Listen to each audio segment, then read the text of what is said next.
De Deus hoje, abre a sua Bíblia comigo em Daniel, capítulo de número 1. Daniel, capítulo de número 1. Márcio, dá um ganho naquele último botão que tem lá em cima para mim, por favor. Dá um ganho, um pouquinho. Som. Aí, tá bom.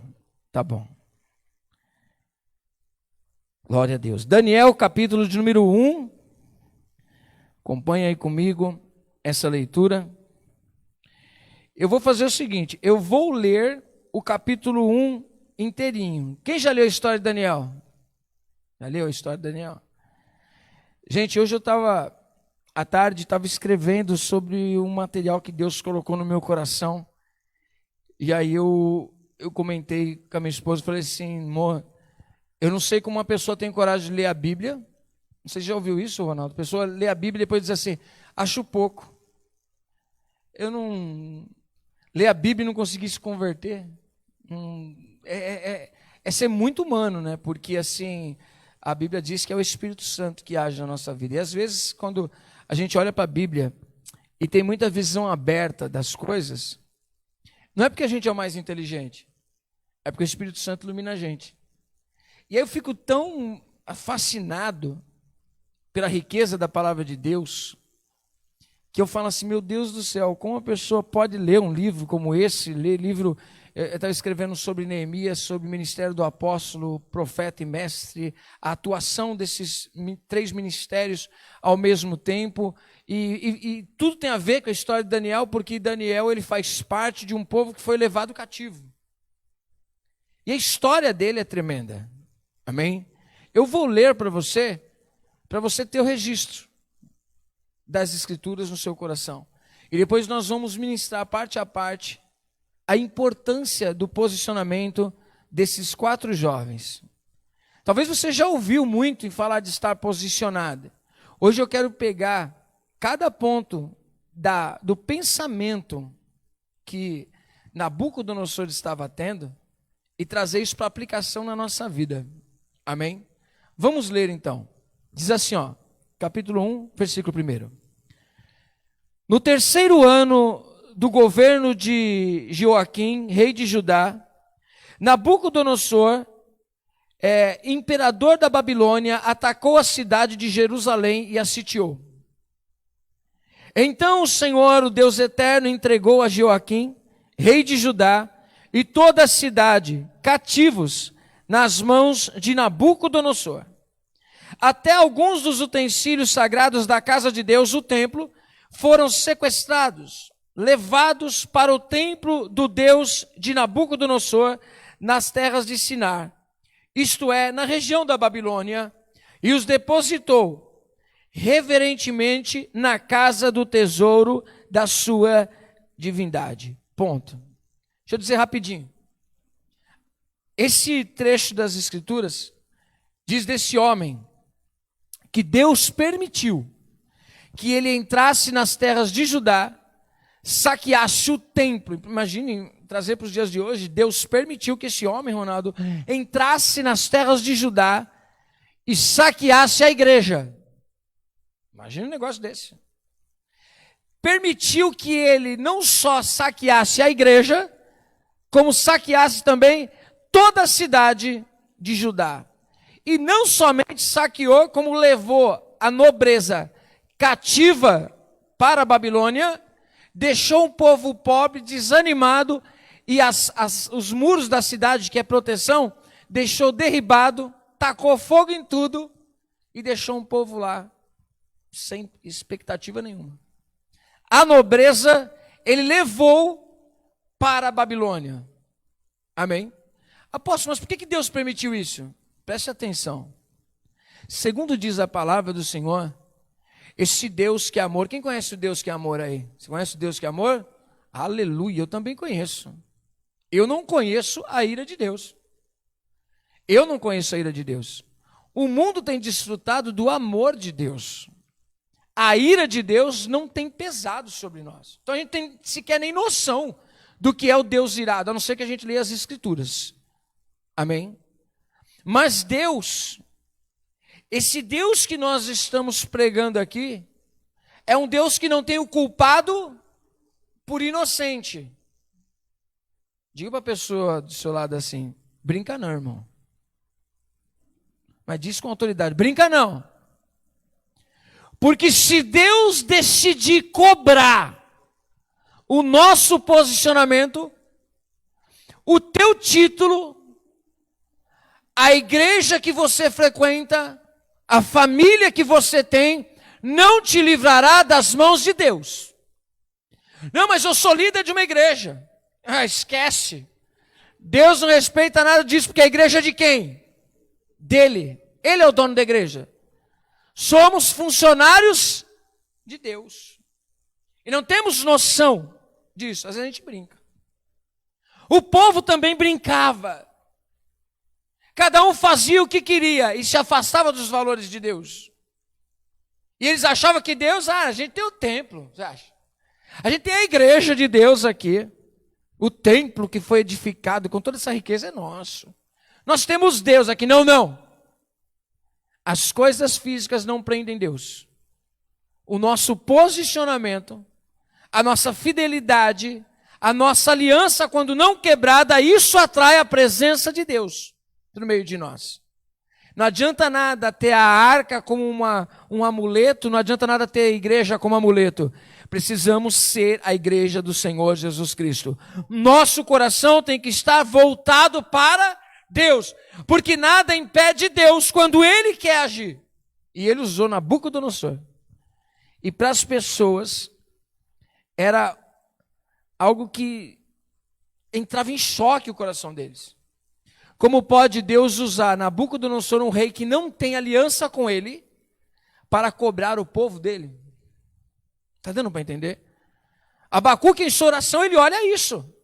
Ele fala: Senhor, como pode? Olha a injustiça, o Senhor não está vendo? Não vai fazer nada? Até que Deus responde para ele. Aí ele diz: então tá bom, entendi. Ainda que os meus olhos vejam um cenário contrário, eu continuarei confiando no Senhor. Está dando para entender? O que eu olho aqui me chamou a atenção é que ele pegou alguns utensílios. Quando falo alguns, eu já lembro da arca, que eu acho que ele não levou não. A arca Deus escondeu em algum lugar. Levou os utensílios para a casa do Deus dele. Sabe o que significa isso? Deus permitiu que, para a visão de Nabucodonosor, aquele despojo de guerra era um sinal de vitória. Sabe o que o Nabucodonosor está dizendo? O meu Deus me deu vitória com esse povo aqui. Mas deixa só, ele está achando que Deus vai catar ele para trocar uma ideia também. Não pense que aquele que é usado por Deus não é pego por Deus também. Moisés, quando ele estava servindo ao Senhor, Deus tinha chamado ele, diz a palavra do Senhor, que o Senhor pegou ele no meio do caminho de uma estalagem, queria matar ele. Logo depois de ter chamado ele para ser usado. Porque ele não tinha circuncidado o filho dele. Se não fosse a mulher dele, Deus tinha matado. É interessante isso, é para mim. Talvez eu esteja pregando para mim.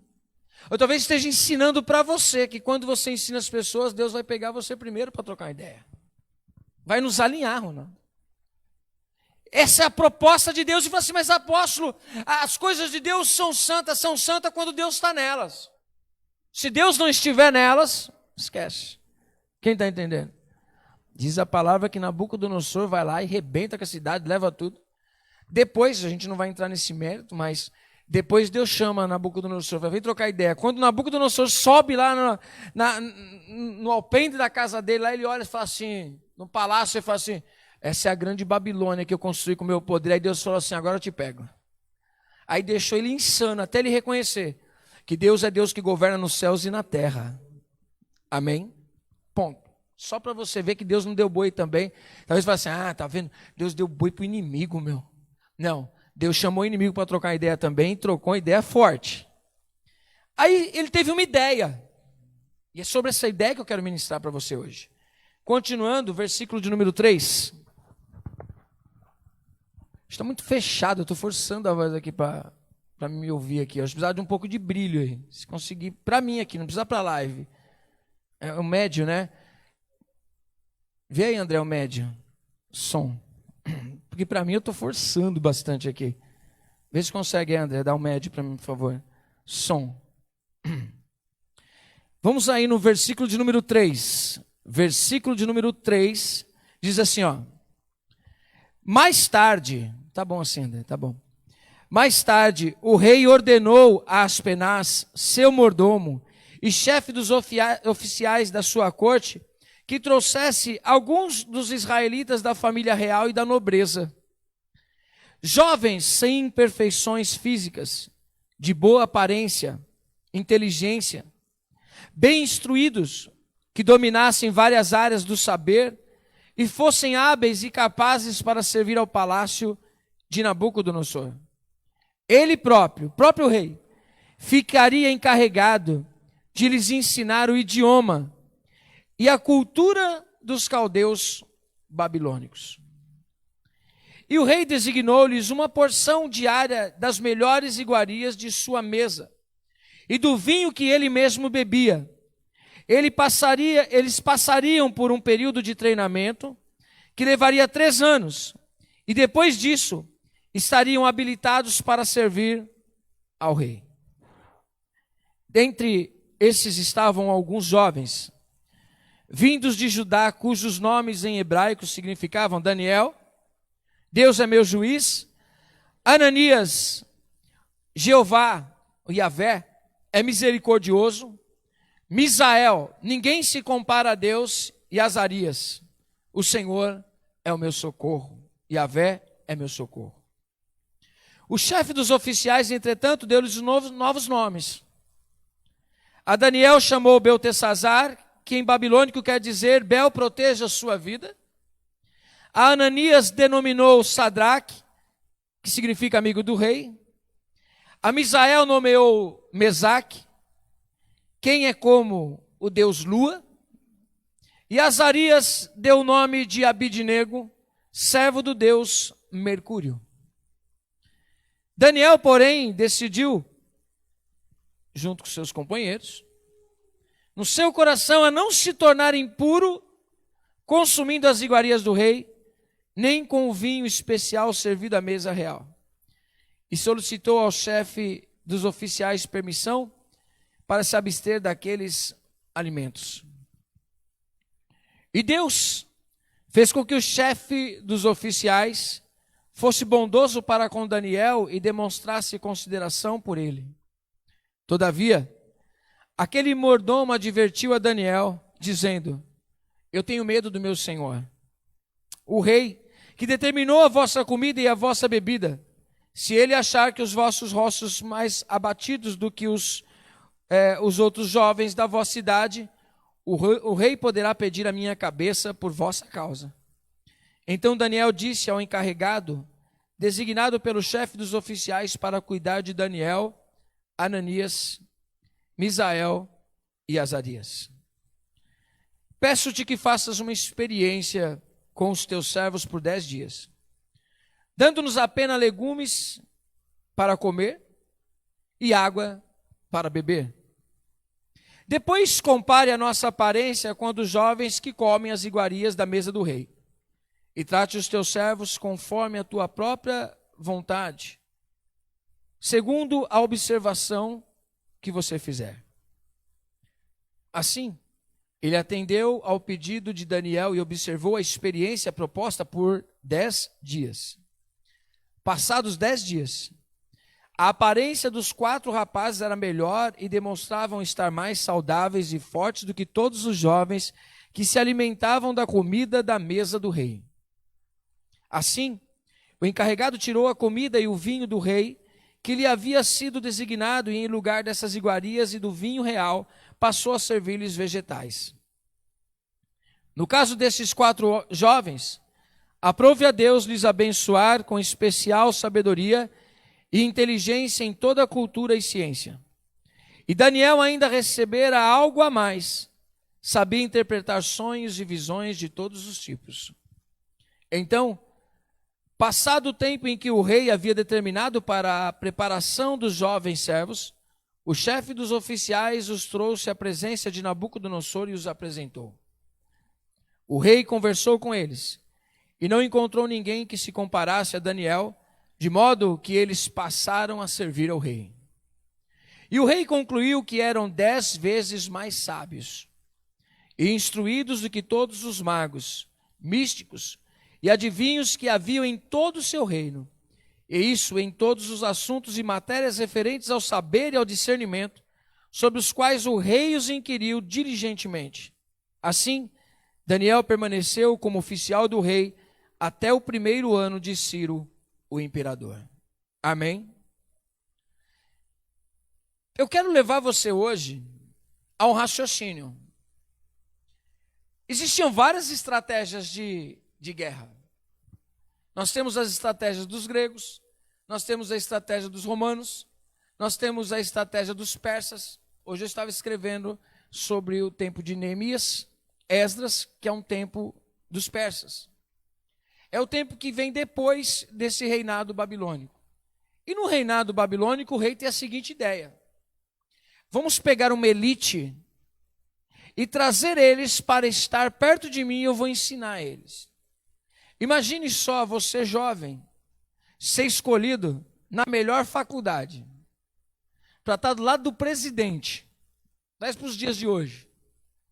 Você vai estar junto com ele, ele vai te ensinar tudo o que ele quer. Ele vai mostrar para você a cultura dele, ele vai deixar você comer da mesma alimentação que ele come, você vai aprender tudo e depois você vai passar por uma avaliação. E nessa avaliação ele vai ser minucioso. E esse rei a gente percebe que ele gosta desse lado oculto, desse lado espiritual da coisa. Ele tem sonhos, Deus fala com ele através dos sonhos, só que ele não entende nada. Deus falar não é o problema, o ruim é a gente não entender o que Deus falou. Precisa ter discernimento. E Daniel é esse homem que tem discernimento. Mas nesse momento aqui, Daniel é chamado junto com seus amigos a participar de uma outra galera, porque não eram só os 4. Tinha mais gente. Coloca uma outra imagem aqui, tá forte isso daqui. Ó. Tira essa imagem aí, por favor, Márcio. Não existia somente os 4. Tinha mais gente. Mais pessoas importantes da nobreza do povo de Judá. Mas a Bíblia destaca esses 4 homens, porque eles decidiram fazer a diferença. Amém? Não para o homem, decidiram fazer a diferença para Deus. Mas eu não quero falar somente do posicionamento deles, eu quero falar para você hoje a ideia de Nabucodonosor, que ele representa algo maligno. A intenção dele é maligna. A intenção dele mostra a mesma intenção do mundo e existe também uma intenção de Deus. Por quê? Porque a Bíblia nos ensina, amanhã eu vou estar ministrando lá na Semente da Fé sobre esse assunto. Romanos capítulo 12 diz que ele diz assim: rogo-vos, pois, irmãos, que apresenteis os vossos corpos como sacrifício santo e agradável a Deus, que é o vosso culto racional. E não vos amoldeis a este mundo, mas transformai o vosso entendimento. Isso é metanoia, transformação de mente, transformação de valores. Se por um lado a Bíblia nos ensina que nós temos que ter uma metanoia, uma transformação de mente para ser cristão, e essa transformação, você que está acompanhando já entendeu que é Mateus 5, 6 e 7. Transformação de valores. Se não há metanoia, não há salvação. Se não há mudança de mente, não há mudança de valores, você ainda não entendeu o cristianismo. Amém? Deus não quer que você só esteja aqui. Deus quer que você mude a sua mente, mude os seus valores. Amém? A ideia de Nabucodonosor, é lógico que é por um lado mal, porque para mim tem do mal, porque ele quer que os valores daqueles rapazes mudem dos valores de Deus para os valores dos babilônicos. Amém? E Babilônia, ela representa biblicamente, se você ler Apocalipse, vai falar da prostituta, você vai falar que cai a Babilônia, você vai ver que é um sistema. Amém? Então a Babilônia, sistema, ela existe até os dias de hoje. E ela quer mudar a sua mente. E Deus também quer mudar a sua mente. Antigamente, vivíamos num sistema babilônico dentro de nós. O que era o sistema babilônico? Eu faço o que eu quero. Aí nós mudamos a nossa mente. Agora nós fazemos o que Deus quer. Metanoia, transformação, mudança de mente. Qual a intenção de Nabucodonosor com esses rapazes? Primeiro, ele quer mudar o quê? A cultura. Quer ensinar as letras, quer ensinar os costumes, tudo dele. Mas por que ele tem essa intenção? Preste atenção nisso. Ele quer mudar a cultura. Mudar a cultura é mudar o quê?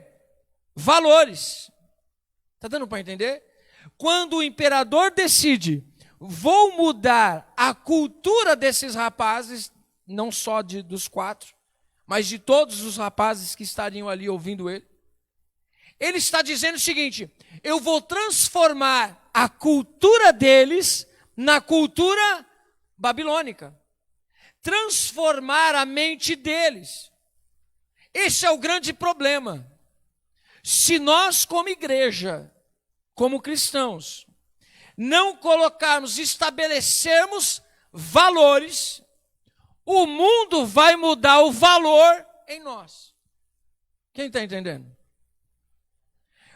Se você não tiver os seus valores alicerçados, eles irão mudar na sua vida. Quando ele diz assim, olha, eu vou ensinar para vocês a nossa cultura, eu vou ensinar para vocês e eu vou mudar vocês. A maneira de falar, a maneira de pensar, tudo em vocês vai ser diferente. Ele está transformando uma cultura. E se nós trouxermos na aplicação rápida, o que o inimigo quer é fazer você estar dentro da igreja, mas mudar a cultura de reino para a cultura do homem. Estar na igreja, o inimigo não tem problema com isso. Até ele gosta, gente. Pode dizer que ele gosta. Desde que você não mude a sua maneira de ser. Você só mude de local. Só lugares físicos. Não tem problema nenhum. O problema que o inimigo fica furioso é quando você decide mudar os valores. Mudança na cabeça. Transformação de mente. Saber que às vezes a sua carne deseja coisas contrárias à palavra de Deus. E ao invés de você se entregar àqueles desejos, você se entrega ao quê? À vontade de Deus. Sacrifica a sua carne para fazer a vontade de Deus. Porque agora você tem uma nova cultura. A cultura que é do céu, não é a cultura da terra. É isso que Jesus está ensinando em Mateus capítulo 5 sobre discipulado. A cultura, ele está dizendo o seguinte: ouvistes vós o que foi dito? Eu vos digo mais ainda. Eu vos digo que se disseram que era pecado, é errado, Deus não aprova e é digno de morte quem é assassino, eu vos digo que aquele que semear o ódio ou tiver ódio dentro do seu coração contra o seu irmão, esse será réu e digno do inferno. Por quê?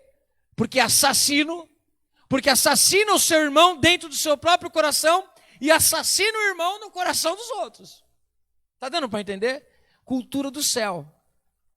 Cultura da terra. A pessoa me fez mal, que se lasque. Eu quero mais é que ela se dê mal. E o que eu puder fazer, eu faço para destruir a vida da pessoa. Sim ou não? Ah, não, apóstolo, mas eu não tenho coragem de fazer nada para destruir. Aí Jesus aumenta a cultura. Porque ele vai dizer o seguinte: amai os vossos inimigos. Isso não é cultura de Babilônia. Isso é cultura de céu. E ele quer mudar isso. Está dando para entender, gente? Olha só. Então primeira coisa que você precisa fazer é o quê? Estabelecer valores. A verdade é absoluta ou a verdade é relativa? Ela é absoluta em cima de quê? Eu posso acreditar numa verdade, você pode acreditar numa verdade, sim ou não? Isso é relativo. A verdade absoluta é aquela que você colocou como parâmetro para a sua vida. Qual é ela? Apóstolo, para mim, verdade absoluta é a palavra de Deus. A palavra de Deus é absoluta para você? Então ela é a regra. Então, se ela é absoluta para você, você tem que viver ela e se esforçar para viver ela e abandonar a cultura do mundo. Quando você for ver regras e leis, você não tem que olhar para o mundo, você tem que olhar na onde? Na Bíblia. Você lê Bíblia? Você estuda a Bíblia? Você ouve o pastor pregando? Mas você confere o que ele disse? Você está aprendendo a cultura do reino? Não. Então você não entendeu. É sério. E o inimigo, ele quer mudar isso na sua mente. E se você não tiver firmeza nisso, ele vai mudar os seus valores. Então diga assim comigo, eu preciso estabelecer os meus valores. Ponto. É em cima dele que você vai definir a sua vida. Amém? Segundo ponto. Além de mudar a cultura, agora ele também tem o desejo de mudar o quê? Costume. Alimentação. Se a gente estava conversando, né, Alex? O que é melhor, uma comida japonesa ou churrasco, né? Churrasco para muita gente. Depende do lugar que você foi criado. Quem gosta de buchada aí? Eu não gosto desse negócio, não. Alguém gosta de buchada aí? Ninguém gosta? Levanta a mão aí. Aí tem um pessoal que gosta aí. Né? Agora, eu gosto mais do estrogonofe. Tem mais gente aí? Quem gosta do estrogonofe? Pessoa que gosta de buchada tem uma influência do norte? Tem ou não tem? Ah, aí, ó, não sabia? Pronto. Estamos no mesmo país, com costumes diferentes. Aí o pessoal, por exemplo, cordeiro. Porque é muito bom o cordeiro. Eu, quando eu comi, não gostei. Estou acostumado. Tempero, tem alguém da Bahia aqui? Hein, mano? O pessoal gosta de negócio forte, né? Para mim, já destempera. Esse é filho de baiano também. Aí o negócio pega, costuma aquele negócio forte, né? Jesus.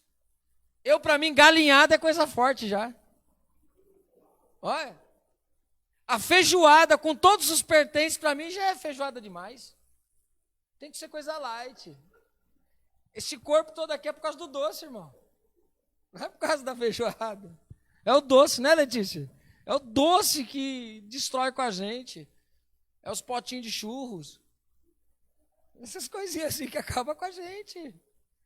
Mas você vê, estamos no Brasil com costumes regionais diferentes. Aí o pessoal que gosta de uma comida vai dizer, ó, Paulo, larga de ser frouxo, mano.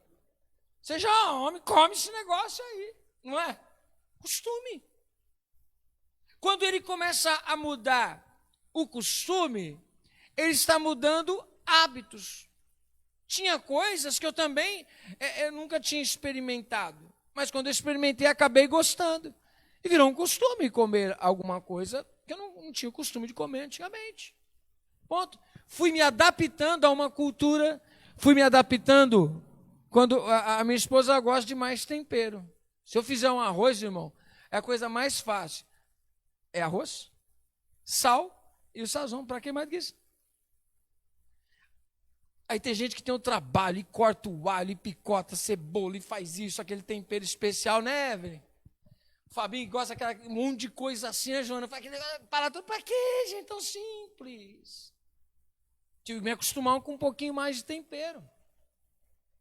Só que é interessante aqui o que a palavra de Deus vai nos ensinar aqui, que se Nabucodonosor consegue mudar esses 4 jovens, ele vai mudar o hábito. Hábito se tornam costumes na nossa vida. Quem tem o hábito de mentir, mente de vez em quando? Está sempre mentindo. Porque aquilo ali virou um hábito. E a pessoa que sempre mente cai no descrédito das outras pessoas. Se ali aquela cultura da Babilônia conseguisse mudar os hábitos deles também, que era a alimentação, começava a mudar valores, costumes ia conseguir chegar no último ponto, que aí acaba com a vida de uma pessoa.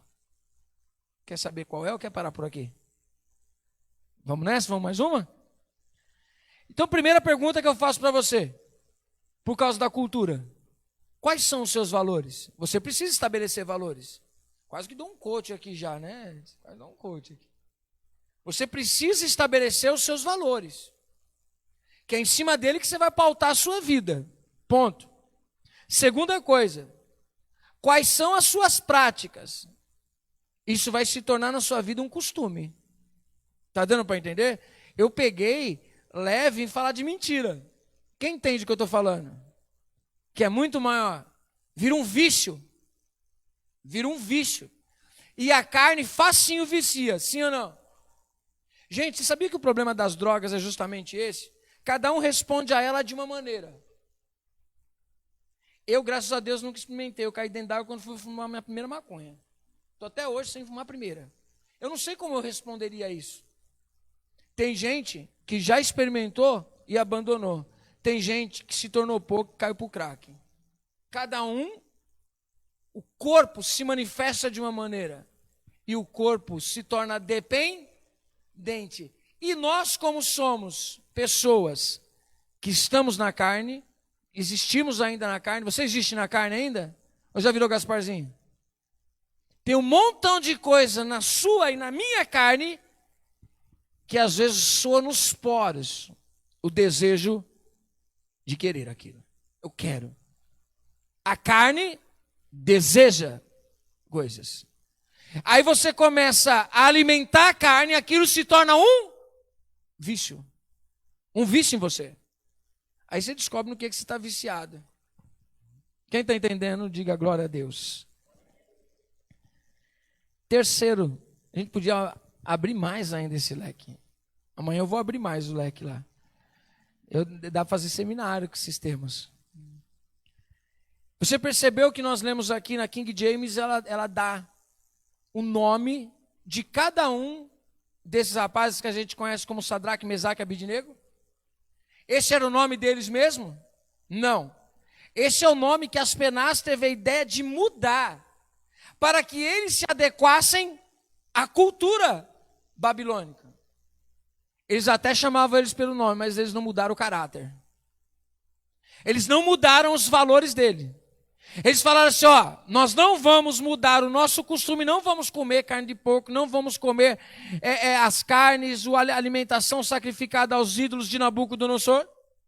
Nós não vamos beber do vinho que ele consagra, que a gente sabe que consagra para o Deus dele, a gente tem ciência disso. Não vamos, esquece. Nós não vamos nos dobrar nessa cultura. Nós vamos influenciar essa cultura. Amém? Tanto influencia que sempre que tem um problema chamam quem? Nabucodonosor perdeu o sono. Não sei o que fazer. Tive um sonho, rapaz. Eu vi estátua. Eu vi um homem parecia um lobisomem. Eu vi lá uma árvore cortada. Eu não sei o que é esse negócio. Chama ele. Chama ele. Porque nele está o Espírito do Deus vivo. Ele sabe te dizer o que está acontecendo. Mas eu não vou contar para ninguém o que foi que eu sonhei. Não precisa. Porque Deus fala tudo para os seus servos. Ele revela tudo para os seus servos. Eu não vou contar. Nabucodonosor colocou o pessoal numa saia justa. Eu tive um sonho, fui incomodado. Não vou contar para vocês o sonho. E eu quero que, se vocês são mesmo sacudidos, vocês vão me contar o sonho, a revelação dele. Mas eu não vou falar para vocês. Mas aí fica difícil para a gente. Como que a gente vai revelar um sonho que a gente não sabe qual que é? Então vocês são picareta, eu quero só ver. E se não revelar, eu vou mandar matar. Aí Daniel fala assim, calma aí. Me dá só um tempinho para mim ali trocar ideia com o Deus dos deuses, porque ele tem condições de me dizer isso aí. Senhor, o cara quer matar nós. Você vai deixar nós nessa furada? Mostra para ele que eu sou teu servo, que tu fala comigo. Aí Deus fala, vai lá Daniel, manda a letra para ele. Aí chega e fala assim, ó, seus presentes sejam para você. Seus presentes faz o que você quiser com ele. mas o que você teve de sonho, homem nenhum pode te revelar. Como assim? Eu vou te dizer, só para você saber que Deus foi quem te deu o sonho. E fala, rapaz, eu estou até com dó de você. Que esse sonho seja para os teus inimigos, mas a verdade é essa, ó. Você é a árvore que foi cortada. E deu a letra todinha para Nabucodonosor. Esse homem é Daniel. Um homem cheio do Espírito Santo de Deus. Amém? Só que ele diz o seguinte, vamos mudar o nome deles.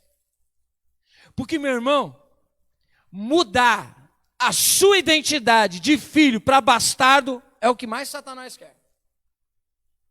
Satanás quer mudar a sua mente, para que você não tenha mente de filho, para que você não entenda os valores de Deus, o propósito da sua existência.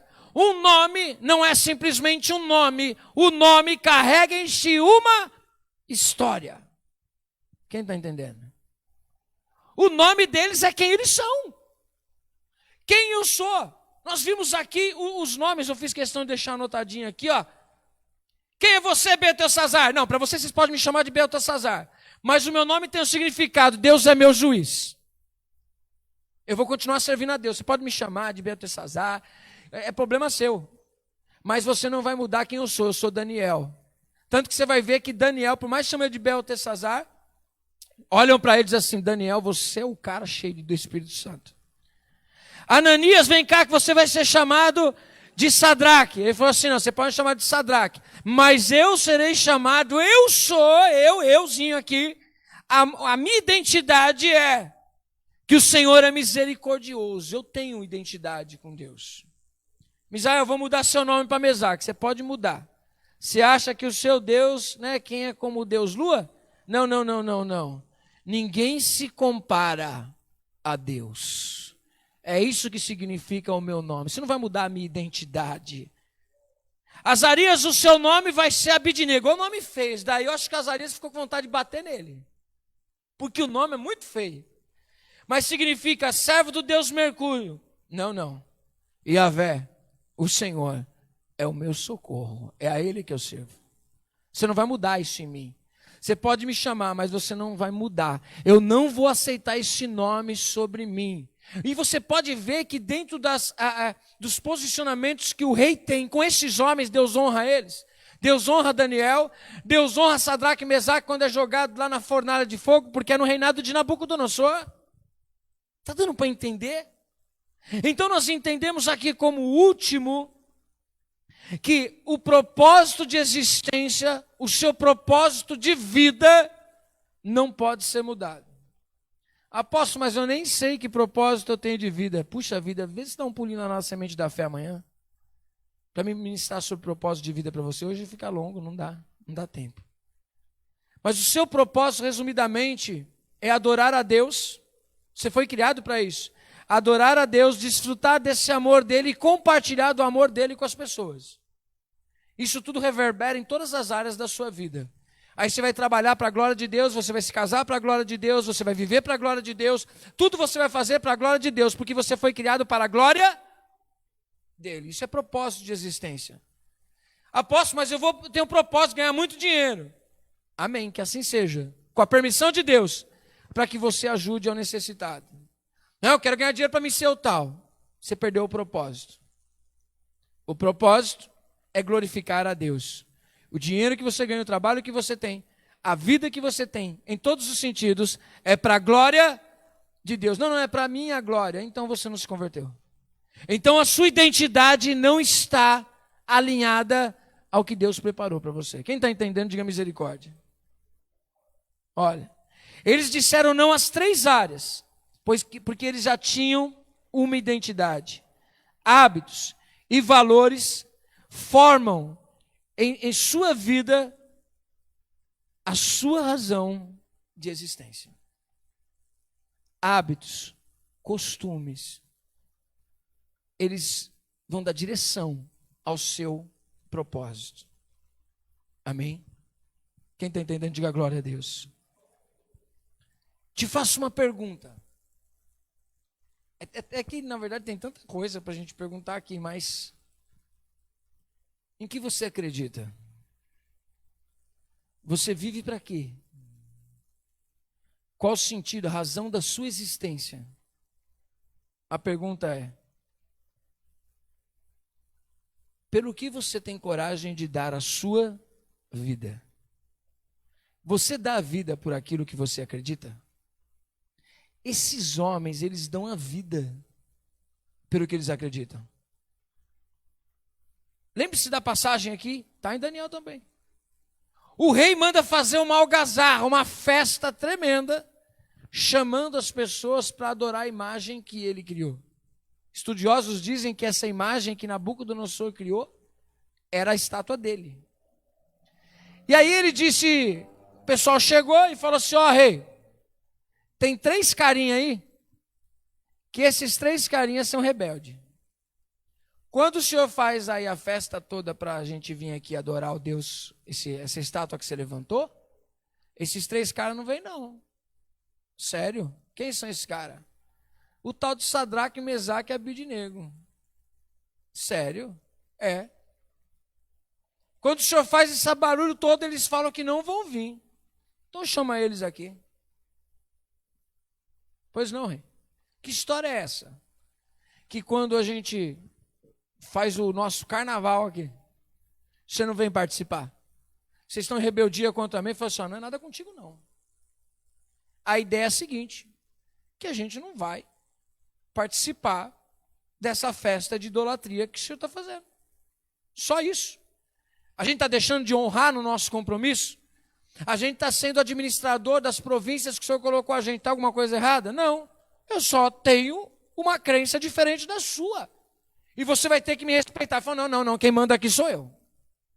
Quem manda aqui sou eu. É o seguinte: se vocês não se dobrarem agora, eu vou jogar vocês na fornalha de fogo, porque eu vou ter que honrar minha palavra. Ou vocês me obedecem, ou eu jogo vocês dentro da fornalha de fogo. Aí ele falou assim: ó rei, vamos evitar a fadiga. Estou com muita paciência, não. Se o senhor quiser jogar a gente dentro da fornalha, pode jogar. Tem problema nenhum, não. Se Deus quiser livrar a gente da fornalha, é um problema de Deus, não nosso. Eu não tenho nada a ver com isso. Se Deus quiser fazer um churrasco hoje da gente lá e deixar a gente lá, fechou. A gente não serve a Deus para ser livrado da fornalha. Se Deus quiser que a gente morra dentro da fornalha, é para lá que a gente vai. Pode jogar. Se Deus quiser livrar a gente, glória a Ele. Mas independente do que o Senhor decida, ou do que Deus decida, eu não vou negar a minha fé. Eu tenho identidade e você não vai mudar ela. Rapaz, você é arrogante. E já para gente arrogante assim, eu vou mostrar o que eu, o poderoso Nabucodonosor, faço. Aí, guarda. Aquece a fornalha aí. Rei, mas está quente. Aquece mais. O cara aquece tanto que ele mesmo morre aquecendo a fornalha. Agora está no ponto, está quentinha. Joga os 3, mas não joga solto não, porque eles vão sair correndo. Amarra ele e joga eles lá dentro. E assim faz. Joga ele lá dentro. Aí de longe, Nabucodonosor olha aí. Esfrega os olhos e olha e fala assim: rapaz, eu estou ficando maluco? Ou estou olhando lá? A gente não jogou 3? Sim. Eu estou vendo 4. E o 4 é semelhante ao Filho dos deuses. Tem um 4º homem lá dentro. E o pior, a gente não lançou eles amarrados? Lançou. Eles estão pulando e adorando. Tem alguma coisa errada ali? Rapaz, coloque esses 4 caras para fora. Não, o 4º vai embora. Os 3 vão para fora. E o pior, que o perfume dos caras era tão bom, era melhor do que Dolce & Gabbana. Que diz a palavra que eles saíram, não tinha a marca sequer de uma fuligem neles. Eles não estavam fedendo a fumaça, estavam intactos. Aí o cara olha e fala assim, rapaz, vou mexer mais com vocês não. Não existe um Deus como o Deus desse. A gente entende na palavra que naquele momento ele não se converte, mas ele reconhece que existe um Deus. E esse Deus está sobre a vida de pessoas que têm identidade, cultura do reino. Você está entendendo, irmão? Cultura do reino. Aí eu pergunto, esses homens estavam dispostos a dar a vida por aquilo que acreditavam? Sim. Daniel também não muda o contexto dele. Não pode orar. Se for pedir alguma coisa, tem que pedir para o rei. Estão tramando contra Daniel, é em outro reinado já. Já não é mais o Nabucodonosor. Mas diz a palavra que ele continua fiel, ele continua orando. Aí o pessoal lá, ele continua orando lá, 3 vezes ao dia. O cara está fazendo afronta para você, rei. Aí o cara fala assim, rapaz, armaram para Daniel. Colocaram ele na cova de leões. O que aconteceu? Os leões estavam num sono terrível. Todos dormiram. Mas dormiram de barriga vazia. Porque Daniel ficou ali olhando para os leãozinhos e falou, será que agora que eu morri?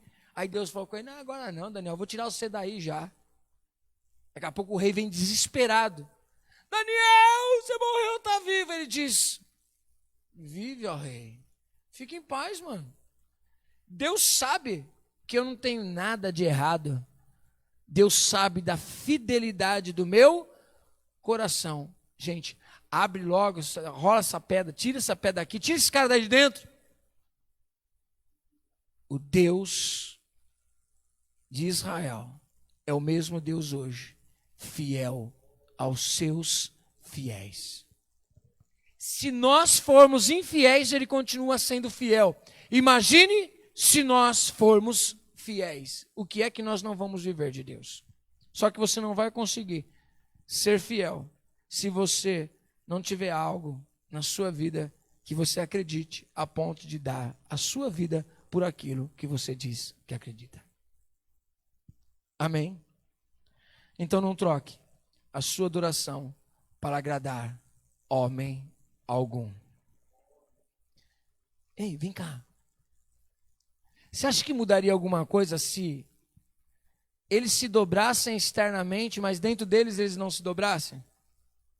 Já pensou Sadraque e Mesaque dizendo o seguinte, eu vou me dobrar por fora, mas dentro do meu coração, eu estou longe. Não, é só assim não. A minha vida é para adorar a Deus. E eu vou expressar essa adoração em todos os momentos dela. Ah, mas isso aí perdeu o favor. Eu não vivo para favor. Eu não vivo para conchavo. Eu vivo para a glória de Deus. Nossa, mas se eu for pregar isso daí, a pessoa vai embora. Se eu for ensinar isso, as pessoas não ficam. Ah, se você falar isso, aquela pessoa de renome não vem. Ah, se você pregar desse jeito, não fizer isso, não fizer aquilo, meu irmão. A Bíblia nos ensina a não viver para agradar homens. A Bíblia nos ensina a viver para agradar a Deus. Entre agradar a esposa, entre agradar o esposo, entre agradar o filho, entre agradar o chefe, entre agradar as pessoas, você precisa agradar a Deus. Ponto. Essa é a palavra de Deus. Não, mas eu preciso agradar meu pastor. Não. Tem que ver se o que ele pediu tem a ver com o reino. Se não tiver as coisas de Deus, fora. Porque a gente não serve a homens, a gente serve a Deus. E homens se beneficiam do nosso amor por Deus. Ponto. A Deus acima de todas as coisas. Amém? Apóstolo, está me ensinando a desrespeitar os meus líderes, desrespeitar os meus pastores, a desrespeitar as pessoas que são autoridades sobre mim? Não. Mas a maior autoridade que está sobre nós, e a essa que nós seguimos, é a do Espírito Santo que nos guia. Se um líder ensinar uma coisa que é contrário ao que o Espírito Santo fala na palavra, confronte. Ah, pô, você não tem medo não? Eu? Pode sentar e a gente troca ideia, irmão. Não tem medo não. Por quê? Ainda tem o benefício, se falhei, você tem que perdoar. Ah, mas me mostra que o que eu estou pregando é uma mentira. Ponto. Não conversa com o que você acha. Conversa com o que a Bíblia diz. Porque o que você acha não define nada. Porque a tua verdade não é a minha verdade. A minha verdade é a verdade da Bíblia. Se a sua é a mesma, então você conversa comigo na mesma verdade. Aí a gente chega a um denominador comum. A gente chega a um ponto. Agora, se você for sentar para trocar ideia com o que você acha, irmão, então a gente esquece de Bíblia e você fala o que você acha. Mas para confrontar o que está sendo pregado da Bíblia, tem que ser com o quê? Com Bíblia. Já que você vai confrontar, confronte com a Bíblia. Mas o seu coração tem que estar fiel a quem? A Deus. Eu pergunto, qual é a sua identidade? Não deixe ninguém roubar ela. Não transforme, não mude a sua identidade de salvo. Quem está entendendo, diga glória a Deus. Você que está em casa está entendendo, irmão? Espero que você esteja entendendo a palavra de Deus. Essa palavra é com amor, mas é uma realidade. Você precisa cuidar da sua identidade. Amém? Se coloca de pé em nome de Jesus. A identidade de um adorador. A identidade de um filho de Deus. Tem muita gente sem identidade. A sua identidade é igual à minha? É? Não. Não é, cada um tem a sua identidade. Mas tem uma identidade que vende, aquela lá vende nas Sarzedas, Luci? Aquela identidade do cordeirinho lá do... Vem nas Sarzedas, vocês trouxeram uma vez, eu tenho guardado lá que você me deu. Agora, deixa eu dizer, preste atenção no que eu vou te dizer. Quando nós éramos do mundo, éramos passado. Nós tínhamos uma identidade. Qual o número do seu RG aí, você sabe? Aquela fotinha esquisita. A minha não faz tanto tempo assim, mas Jorge parece que faz tempo. Já renovei a minha. Tem uma vez que tive que renovar, porque eu tinha a identidade de quando eu tinha 17 anos. 3 anos de diferença para hoje, gente. E tive que mudar. E eu tenho o meu número, você tem o seu, você tem sua fotinha, que você gosta ou não, é a que está lá. Amém? Mas em Cristo, nós recebemos uma nova identidade. Essa identidade agora é igual. Como assim a identidade é igual? Todos nós nascemos de um mesmo Espírito, de um só batismo e uma só filiação. Deus, o Pai. Qual a identidade? De filho de Deus. Como é o nome do seu pai? Não estou falando mais do pai da terra. Agora nós nos cumprimentamos como irmãos. Por que nos cumprimentamos como irmãos? Somos irmãos em Cristo, adotados em Cristo para sermos filhos de Deus. Essa é a identidade. A metamorfose é isso.